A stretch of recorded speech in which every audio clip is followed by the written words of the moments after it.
Well, hi, everybody. I'm Don Stewart, and welcome to our second edition of Breaking News for this Wednesday, the 9th day of October, 2024.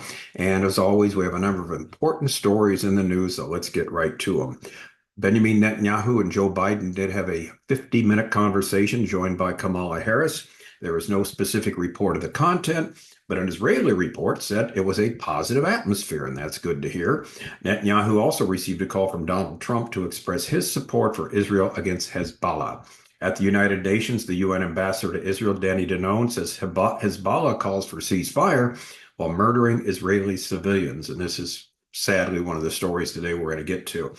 And speaking of sad, there's a poll that now reveals that millions of Christians have decided not to vote in the November election, and this is really tragic. And finally, Hurricane Milton is going to make landfall in a few hours in Florida, and there have been 53 tornado warnings there today. It looks like it's going to be very, very devastating, quite catastrophic. So please pray for the people there in Florida. You can watch it on the Weather Channel. That's where I always watch the weather news, and they're very good and very helpful if you want to up to date of what's going on. But please pray for the people of Florida. It's after Helene, you've got this second huge huge hurricane and tornadoes, and so it's not good at all. All right, let's look at the headlines. Netanyahu and Biden, joined by Harris, talked for 50 minutes. It's been 6 weeks since the president and the prime minister spoke. They discussed Israel's plan for a retaliatory attack against Iran. Now, after the conversation, this is really interesting. Defense Minister Yoav Gallant said, "Our attack will be deadly, precise, and above all, surprising." And we're not surprised by any of those three. Joe Biden and Prime Minister Netanyahu did speak for 50 minutes today after the Prime Minister's decision to postpone Defense Minister Gallant's scheduled visit to Washington until he had a conversation with Biden. Democratic presidential candidate and Vice President Kamala Harris also joined the conversation, according to the White House. Now, according to officials in Jerusalem, cited by Reuters, the conversation between the two leaders was intended, among other things, to discuss Israel's plan for a retaliatory attack against Iran in response to the latest barrage it launched against Israel. Shortly after the conversation, Gallant, who visited Unit 9900 of the Intelligence Division, which is used to collect visual intelligence, said this: "The Iranian attack was aggressive but inaccurate. Whoever attacks us will be hurt and will pay a price. Our attack will be deadly, precise, and above all, surprising. They will not understand what happened and how it happened. They will see the results." Quite threat, and it's a promise actually coming from Israel. So we'll see what takes place, and we don't know how soon that will be, but as soon as it does occur, we will let you know. We'll have a special edition of Breaking News just to mention the fact that Israel has gone after Iran. All right, headline number 2, Donald Trump called Netanyahu to express support for Israel against Hezbollah. The Prime Minister's office confirms that former President Trump called Prime Minister Netanyahu last week and expressed his support for Israel's efforts to eliminate the threat of Hezbollah terrorist organization after a year of constant rocket attacks. And so he spoke with Netanyahu as tensions rose with the Hezbollah terrorist organization and its masters in Iran. Channel 12 News in Israel reported the Prime Minister's office confirmed the conversation took place and said it was Trump that initiated the conversation with Netanyahu. So I'm sure he liked the conversation with Trump much more than he did with Joe Biden. All right, headline number 3 is fascinating. This is UN Ambassador Danon. He is there at the UN today, and he said Hezbollah calls for ceasefire while murdering Israeli civilians. Israeli UN ambassador dismisses Hezbollah's officials they called for a ceasefire, in Lebanon after 2 civilians were killed today in a rocket attack in Kiryat Shmona. That's the farthest north in northern Israel, the border city there. And he demands Hezbollah relocate north of the Litani River. In other words, what he's saying is he delivered the statement Wednesday afternoon ahead of the upcoming Security Council meeting later today. He began by recounting the terrorist attacks in which Israeli citizens were killed and injured today. We have once again been reminded of the relentless terror we face. Together, today, 6 innocent people were injured, 2 of them still in critical condition, in a brutal mass stabbing attack in the city of Hadera, a little bit south of Haifa. In Kiryat Shmona, Hezbollah's rockets murdered a man and a woman who were simply walking their dog.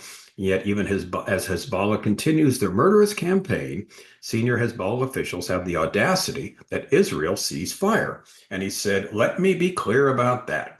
No one should mistake the arrogance of these terrorists for diplomacy. Hezbollah calls for a ceasefire while simultaneously murdering Israeli civilians with their rockets." Danon said, "If Hezbollah wants the situation to de-escalate, it's very simple. They only have to do two things. First, they must immediately stop shelling our civilian communities. Second, Hezbollah must withdraw to the north of Litani River in accordance with UN Resolution 1701, which was adopted here in the Security Council in 2006, 18 years ago. Until that happens, Israel will continue our operations to degrade Hezbollah's terror network." And Danon also noted, "We found a lot of weapons in the bunkers next to the border, and we will do whatever it takes to secure our people and enable the 70,000 displaced Israelis to return home safely." And in headline number 4, this is really sad. Millions of Christians will not vote in the November election. This is from CB Newsfeed. The Cultural Research Center at Arizona Christian University has found that millions of religious people, most of whom are Christians, report that they will not vote in November's election. The study relates that only 51% of people of faith, including Christians, Muslims, Jews, Mormons, and other religious groups, plan on voting. This means that approximately 104 million religious peoples will not vote, and the study explained that of the religious Americans, 83% of those are Christians. And so Just the News reports that Arizona Christian University President Len Munsell said there are two major takeaways from this study. First, that Christians could be the deciding factor in a bunch of federal and state races and are choosing not to be. And second, that they're longing for their local church to instruct them on how to think biblically about policies and politics. Now, this is interesting here. It says, although many of the Christian surveyed said their church covered biblical teachings on topics such as religious freedom, poverty, and abortion, these study members also stated that they would be interested in receiving the biblical teaching on topics that were not addressed by their pastors, including inflation, economy, immigration and border control, and crime and law and order. The study's lead researcher, Dr. George Barna, explained the implications of the predicted low turnout among Christians. The 32 million Christians who regularly attend church but are not likely to vote, he said, represent a far larger margin than the combined number of votes that decided the 2020 election in key battleground states. Barna added, if church leaders, family members, and close friends will use their influence to get reticent voters from their churches to cast a ballot on November 5th, the election outcome will be meaningfully affected. So let's hope and pray that more Christians will do their civic duty and vote. And that is a terrible percentage. And hopefully everybody watching me today and listening to my voice will cast their vote, if you're here in America, of course, for the election coming up in less than 4 weeks. All right. Again, this huge catastrophic storm about to hit the coast of Florida, the west coast of Florida in a few hours. The whole state is really under an emergency watch because you've got tornadoes happening. You've got all kinds of flooding, torrential rain. And so we need to pray for the people of Florida and pray for the United States of America, too, that the people will make the right decision in November when they vote for the president of the United States, because the implications couldn't be more profound. This is the most important election you and I will face in our lifetimes. I've been through some real important ones, but nothing is as important as this one because of the stakes of what's there with respect to both parties. All right, I'm Don Stewart. Thanks again for watching. Again, when Israel does attack Iran, and we don't know how soon it'll be, we'll let you know. We'll break in with a special breaking news edition.